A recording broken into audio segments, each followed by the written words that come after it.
The Great Game. It was, as a wise man once said, Britain and Russia are playing a game where they try to stop each other from conquering Afghanistan. The Great Game between Britain and Russia in Central Asia really didn't result in a true, undeniable victor, as both nations didn't achieve their final goals in the region. But arguably, Britain came out on top, securing a buffer against Russia, protecting India, and preventing Russian expansion into the Persian Gulf.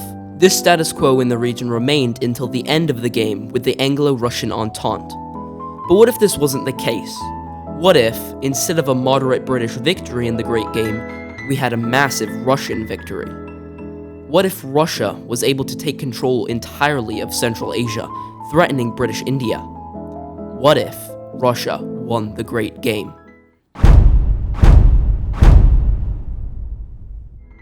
Before we try to make the Russians win the Great Game, we need to know what the Russians' goals in the Great Game actually were. The Russians had two main goals: to reach the Gulf of Persia and to potentially get in a position to threaten British India. With that in mind, our first change actually occurs before the Great Game even begins. After 1828, the Persian Qajar dynasty was under the influence of the Russians.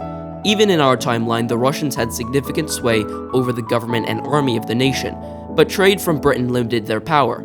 It is here in Persia where Russia would take measures to take even more power, influencing elites, paying bribes to key political figures, and replacing military officials. Mind you, this would take decades, but eventually the Persians would become nothing more than a puppet to the Russians.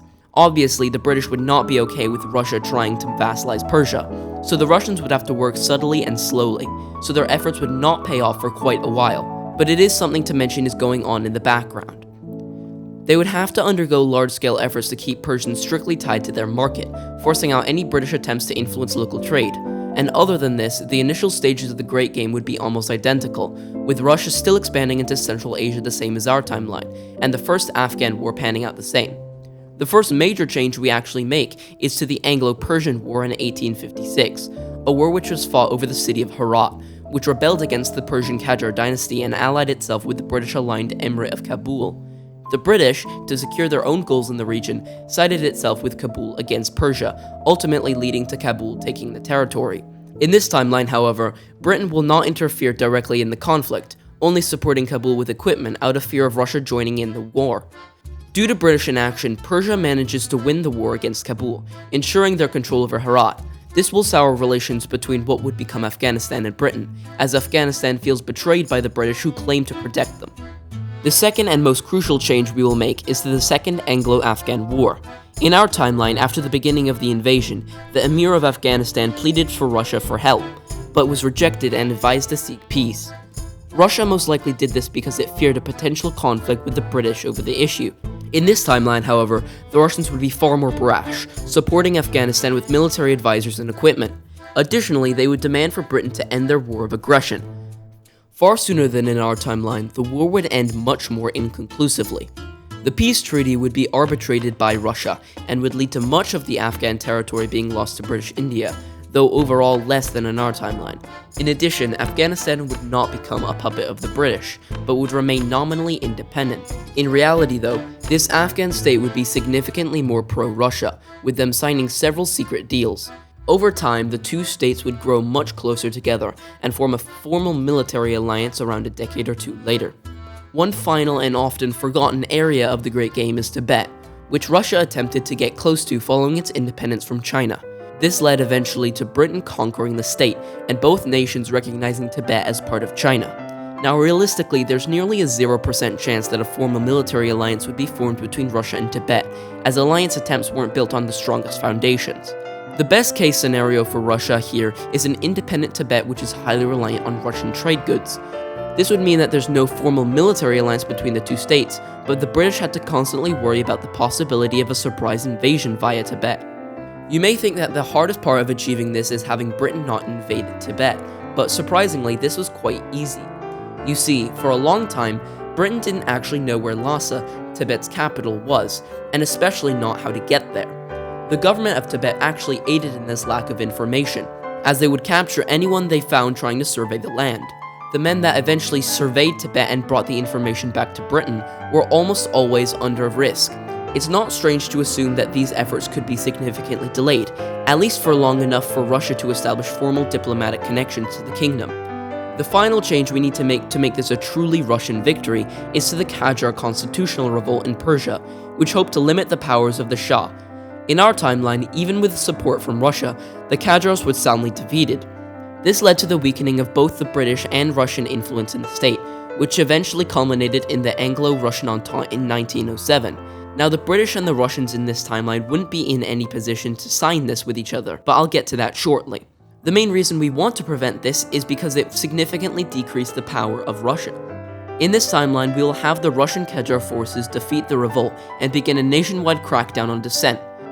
Even victorious, this war would destroy the Qajars' control over their realm, and they would be more than ever reliant on Russia to maintain their control over Persia. This will be the turning point where they can be truly considered to be under the Russian thumb, as the Qajars are unable to oppose the Russians for fear of losing control over their nation. So now by 1906, Russia has truly won the Great Game. They now seriously threaten Britain and have direct access to the Gulf Coast through Persia. But this begins a seriously big problem for Russia, as with extreme posturing in Central Asia threatening the security of British India and the newfound access to a new ocean in the Gulf Coast, Britain now sees Russia instead of Germany as their biggest threat.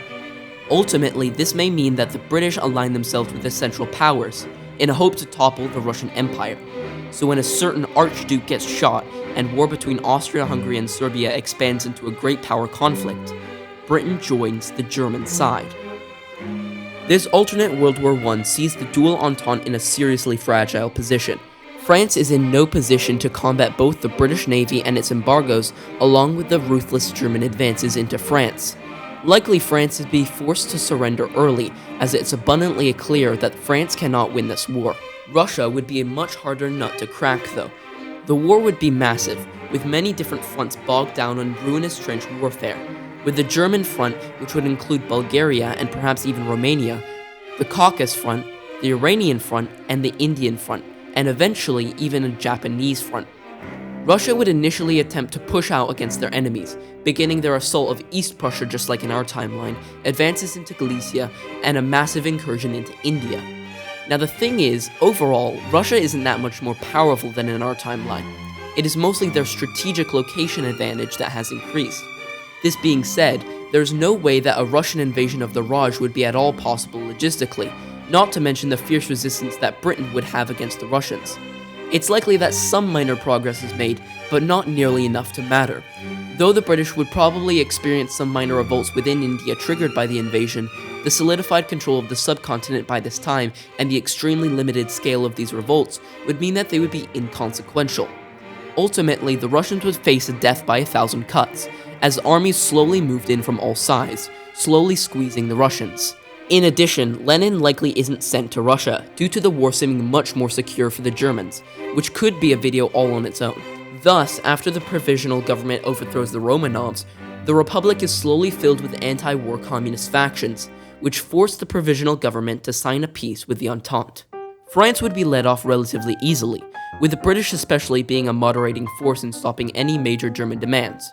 Most likely Germany would annex some minor border regions, prominently France's major iron-producing regions, ensuring France would not be able to significantly challenge Germany again. Colonially, Germany's colony in Cameroon would increase in size, and only very minor territories would be taken by Britain. Belgium would have the area around the Ardennes annexed from it, but the British would undergo efforts to maintain Belgian independence and colonial presence to avoid Germany from becoming too powerful.